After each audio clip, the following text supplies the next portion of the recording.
मंगला प्रसाद जी एक मध्यम वर्गीय परिवार से संबंध रखते थे। शहर में उनकी एक केमिस्ट की दुकान थी जिससे उनकी रोजी रोटी चलती थी। उनके 2 बेटियां और एक बेटा था। बेटियां अविवाहित थीं और बेटा शहर में इंजीनियरिंग की पढ़ाई कर रहा था। आज वह बहुत बेचैन थे क्योंकि उनकी बेटी को देखने के लिए लड़के वाले आने वाले थे और यह बहुत अच्छा रिश्ता था। वह कभी भगवान के पास जाते, मंदिर में पूजा करते, उनसे विनती करते कि यह रिश्ता हो जाए। कभी वह बाजार जाते और अपनी पत्नी से कहते, अरे भाग्यवान, बाजार से अगर कुछ लाना है तो बता दो, भी मैं लेकर आ जाता हूँ, क्योंकि जब लड़के वाले आ जाएंगे तब बाजार जाने को मत कहना। समोसे, कचौरी और बहुत सारी चीज़ें तो वो घर में ही बन गई थीं। उनकी पत्नी कहती है कि आप बेचैन न हो, इस तरह आपकी तबीयत खराब हो जाएगी, आपका ब्लड प्रेशर बढ़ जाएगा और सब कुछ अच्छा हो जाएगा। हमने किसी का बुरा नहीं किया है, यह रिश्ता बहुत अच्छा है और हमारी बेटी आज ज़रूर पसंद कर ली जाएगी। अपनी पत्नी की बात सुनकर वह खुश हो जाते हैं और फिर कहते हैं कि और बिटिया से कह दो कि अच्छी तरह तैयार हो जाए और साड़ी भी पहन ले, कहीं जीन्स पहन के ही उनके सामने ना आ जाए।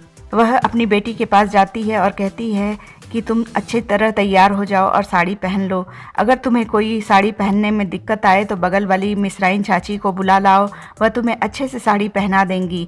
बिटिया कहती है कि माँ, अगर मैं जीन्स में चली जाती हूँ तो क्या बुराई है? वो तो जानते ही हैं कि मैं प्राइवेट में नौकरी करती हूँ और उनका बेटा भी फॉरेन रिटर्न है, वह इतने संकुचित दिमाग के नहीं होंगे। उसकी बात सुनकर माँ कहती है कि नहीं, ऐसा नहीं होता है।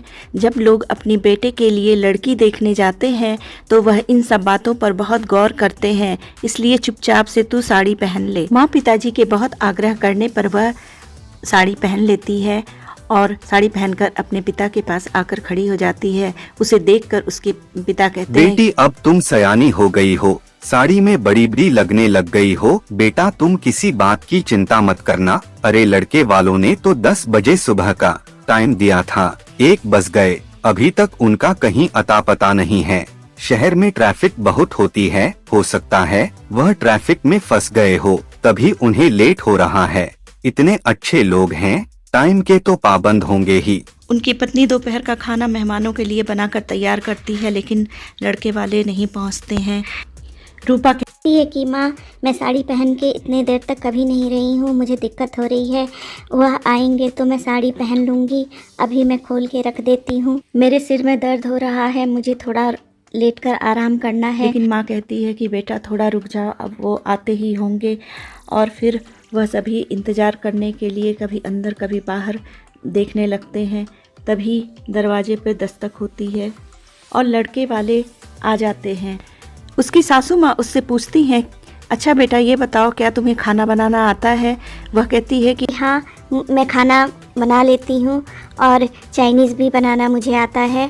तो उसकी सासू माँ कहती हैं कि अच्छा तुमने पढ़ाई कहाँ से की? और इस तरह के वह 20 सवाल उससे पूछती हैं। वह सबका जवाब देती है। उसकी सासू माँ कहती हैं कि अरे समोसे तो बहुत अच्छे बने हैं और पकोड़े भी गजब के बने हैं, क्या ये तुमने बनाए हैं? तो वह कहती है कि हाँ, मैंने यूट्यूब पर देखकर ये सब बनाया है। तो उसकी सासू माँ थोड़ा सा मुंह बना लेती। तभी उसकी होने वाली सासू माँ कहती हैं कि लड़के और लड़की को थोड़ी देर के लिए हम अकेले ही छोड़ देते हैं, ये आपस में बात कर लेते हैं।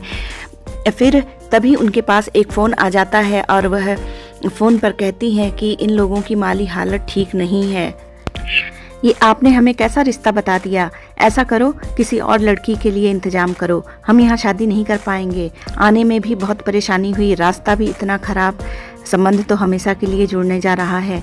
लड़की यह बात सुन लेती है, उसका पारा हाई हो जाता है। फिर लड़का उससे बातें करता है और कहता है, तुमने पढ़ाई कहाँ से की है और क्या तुम्हें डांस करना आता है, गाना गाना आता है, और क्या तुम शादी के बाद नौकरी करोगी या नहीं?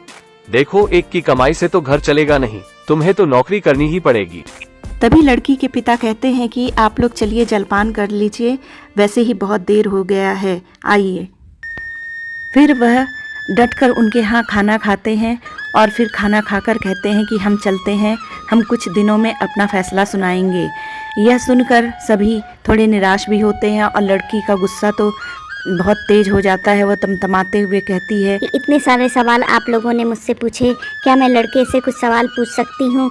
तो उसकी माँ कहती है कि हाँ ज़रूर पूछो, तो फिर वह उससे पूछती है कि क्या तुम्हें तबला बजाना आता है। अच्छा, तुम यह मुझसे क्या सवाल पूछ रही हो?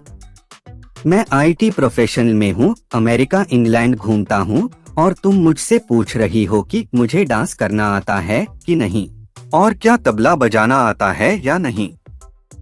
तो वह कहती है, क्यों? आपने भी तो मुझसे पूछा था कि तुम्हें डांस करना आता है।